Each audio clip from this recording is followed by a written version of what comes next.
Os 5 ministérios de Efésios 4:11. Está na mão. Shalom, querido seguidor do nosso canal, Rick Blindado. Esse vídeo é para te alinhar melhor sobre os 5 ministérios do Novo Testamento que foram colocados para edificar a igreja. Está lá escrito em Efésios 4:11, o apóstolo Paulo escreve na sua carta magna que os 5 ministérios foram dados à igreja para a maior edificação dos santos, para serviço dos santos. Se você realmente se alinha, se você se identifica e se edifica com esse tipo de estudo, então você dá seu like, deixa o seu joinha, deixa seu comentário, se inscreva no canal para nos ajudar. Estamos começando aí com o propósito de abençoar pessoas no Ministério da Palavra Específica, é para isso esse canal. Então você também compartilha o link, ok? Então, os ministérios de Efésios 4:11, eles têm esse propósito de fortalecer, edificar, blindar, escuderar a igreja do Senhor. Até no Antigo Testamento você vai ver que o número 5 já é um número icônico de liderança, de governo, não é? 5 dedos em cada mão, olha como Deus nos criou, 5 dedos em cada pé, não é? As 5 virgens prudentes que tinham azeite. No Antigo Testamento você pode alinhar, por exemplo, no livro de Esther, não é? O rei Assuero é a figura de Deus, a rainha Vasti, a igreja na posição errada, a rainha Esther, a igreja na posição certa, Amã, o diabo, e Mordecai e os 5 ministérios de Efésios 4:11 que estão ali auxiliando a igreja, no caso Esther. Então veja como desde o Antigo Testamento você pode montar, desenvolver aí um estudo muito bom sobre os ministérios que auxiliam a igreja. E o primeiro dele é ministério apostólico. Essa ordem é uma ordem que aparece também em Coríntios e é uma ordem verdadeira. Não está ali à toa, não é? Quando vai falar da relação dos apóstolos, tem 4 ou 5 relações na Bíblia, mas sempre o apóstolo Pedro está em primeiro lugar. Significa da sua liderança, da sua influência, não é? Da sua relação com o Senhor. Então, quando Paulo vai escrever sobre os 5 ministérios, sempre vai aparecer em primeiro lugar o ministério apostólico.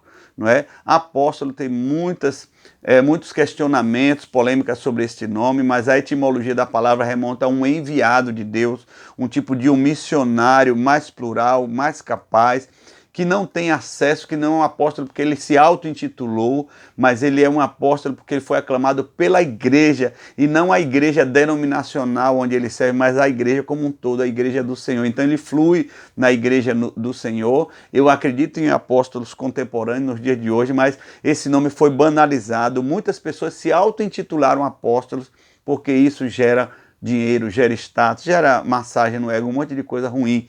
Mas um apóstolo, ele é essencialmente um pastor de pastores, ele está acima do bispo, do episcopo, né? Ele é um fundador, ele chega primeiro, ele é um lançador de pedra fundamental. Jesus está ali na base, é o fundamento da igreja no qual os apóstolos e profetas estão servindo ali a priori, não é? Então eu posso fazer um vídeo posterior sobre cada um, principalmente sobre apóstolo, mas um apóstolo é um enviado, não é? Um apóstolo de Cristo, um fundador da igreja, aquele que traz aquela base sólida, que ele é basilar na igreja, no qual Jesus é o fundamento, né? Então esse aí é o apóstolo. Por isso, existe um escritor alemão, e a teologia alemã é muito respeitada, chamado Wolfgang Simpson. Ele escreveu Casas que Transformam o Mundo. Esse livro é um livro muito bom, que eu tive acesso e li, e esse livro fala da igreja nesse formato. Não acredito que a igreja só está na base certa se reunir só em casas, mas na casa e no templo. Nos dois, a palavra sempre nos dá respaldo para os dois, não é? Então essa é uma polêmica também, mas é desnecessária, porque a Bíblia mostra que havia sempre reunião nas casas e nos templos. Então o Wolfgang sempre vai falar do livro Casas que Transformam o Mundo, ele vai escrever, e lá ele vai dizer que, dando esse exemplo da mão, que o apóstolo é o dedo polegar, porque toca em todos os dedos.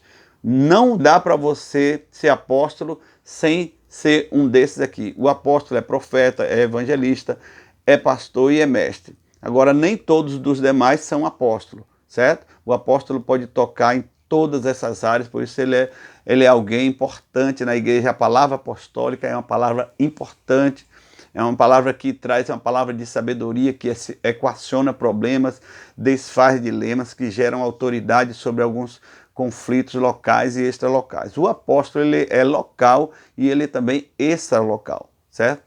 O profeta é o segundo na relação, tanto na relação de Coríntios como de Efésios, e ele é representado por esse dedo aqui, o dedo que aponta, não é? Nós queremos apontar para algo, apontamos geralmente com esse dedo aqui, o dedo indicador.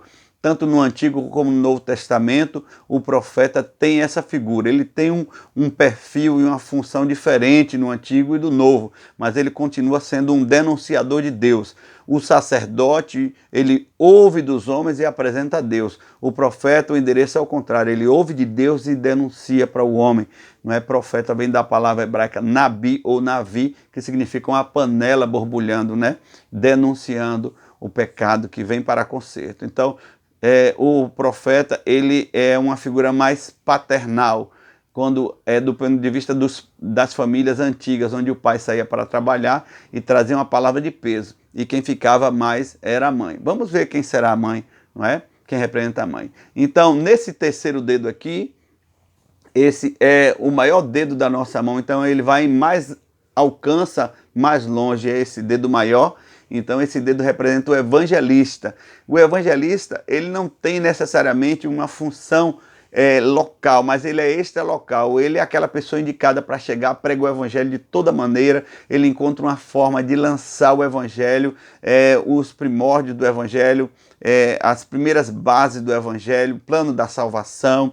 Ele tem graça para pregar, ele tem graça para juntar pessoas, ele sabe fazer a ponte da pregação. Esse é o evangelista, né? Muitas pessoas confundem o evangelista com o missionário, mas a figura de um missionário tem mais a ver com um apóstolo, certo? E o dedo anelar, não é?